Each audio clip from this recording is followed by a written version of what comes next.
বিসমিল্লাহির রহমানির রহিম। আসসালামু আলাইকুম। জনতার রান্নাঘর থেকে সবাইকে জানাচ্ছি শুভেচ্ছা। আশা করি সবাই ভালো আছেন। আজকে যে রেসিপিটি করব, একটা ডিম আর আলুর একটা নাস্তা তৈরি করব। এখানে আমি সেজন্য নিয়ে নিয়েছি প্রায় 2 কাপের মতন আলু। ছোট, ছোট 4 টা আলু এখানে।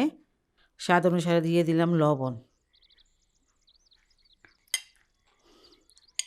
1 চামচ ভরে হবে। পেঁয়াজের কুচি দিয়ে দিলাম। পেঁয়াজটা খুব কুচি করে কেটে নিয়েছিলাম আর গাজরটা গ্রেট করে নিয়েছি চিকন দিক থেকে।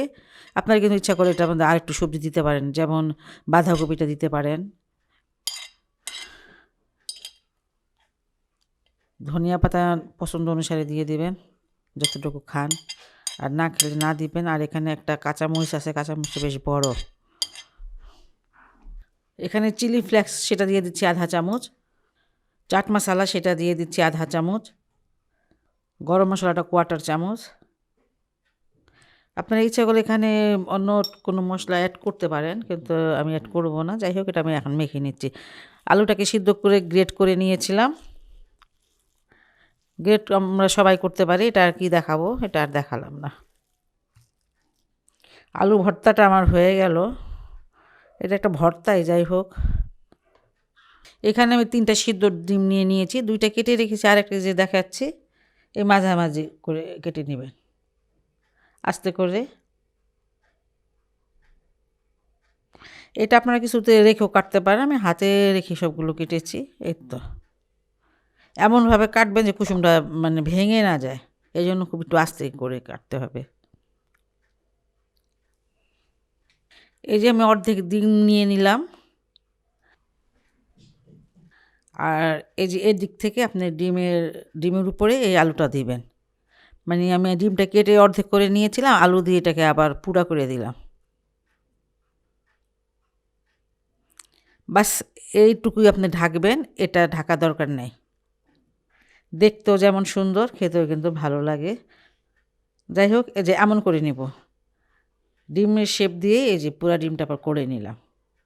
এখানে আমি 1 কাপ বেসন নিয়ে নিয়েছি, আর এখানে আমি দিয়ে দিচ্ছি 1/4 চামচ হলুদের গুঁড়া, আধা চামচ চাট মশলা, 1/4 চামচ হচ্ছে গরম মশলা,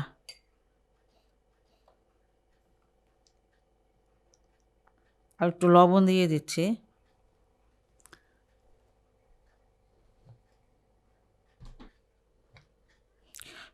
সবগুলোর সাথে ভালো করে মিশিয়ে নেব।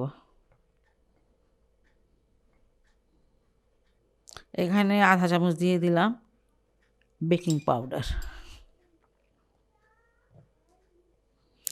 আর এখানে যদি আপনারা ঝালটা দিতে চান তাহলে মরিচটা দিতে পারেন।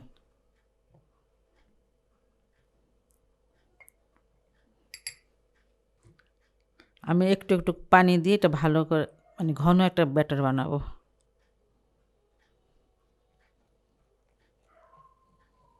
ব্যাটারটা আমার বানানো হয়ে গেছে, দেখেন এমন ঘনত্বটা থাকবে। এই যে একটু ঘন করে বানাতে হবে যাতে কোট হয় ভালো করে। ঠিক আছে, এটা আমার সরিয়ে নিচ্ছি। এই ডিমের নাস্তাগুলো আমি ভাজতে চলে আসলাম। ফ্রাই প্যানে বেশ কিছুটা তেল দিয়েছি, আর এই ব্যাটারের মধ্যে এভাবে ডিমটা রেখে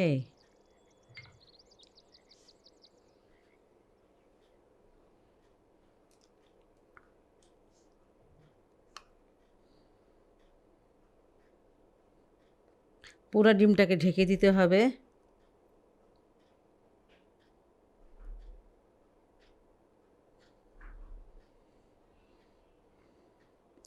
বিসমিল্লাহির রহমানির রহিম।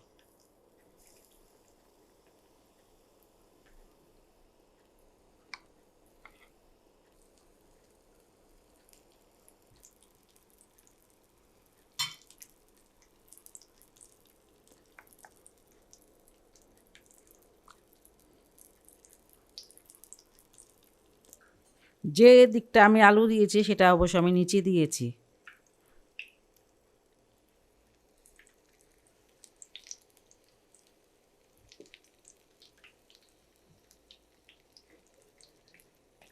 ডিমটা আমি খুব সুন্দর করে ভেজে নিয়েছি, যেটা আগে দিচ্ছি সেটা আগে হয়ে গেছে। আর এটা আমি নামিয়ে নিচ্ছি। যে দেখেন, খুব সহজ এবং খুবই মজাদার একটি রেসিপি। অর্ধেক ডিম দিলে একটা ডিম হয়ে যায়। যাই হোক, এটা বাচ্চাদেরকে আপনারা কিন্তু এইভাবে খাওয়াতে পারেন। আমার এই রেসিপিটি যদি আপনাদের ভালো লাগে যদি পছন্দ হয় তাহলে আমার চ্যানেলকে লাইক কমেন্ট সাবস্ক্রাইব করবেন। সবাই ভালো থাকুন, সুস্থ থাকুন, নিরাপদে থাকুন, এই দোয়া করি সবসময়। আল্লাহ হাফেজ।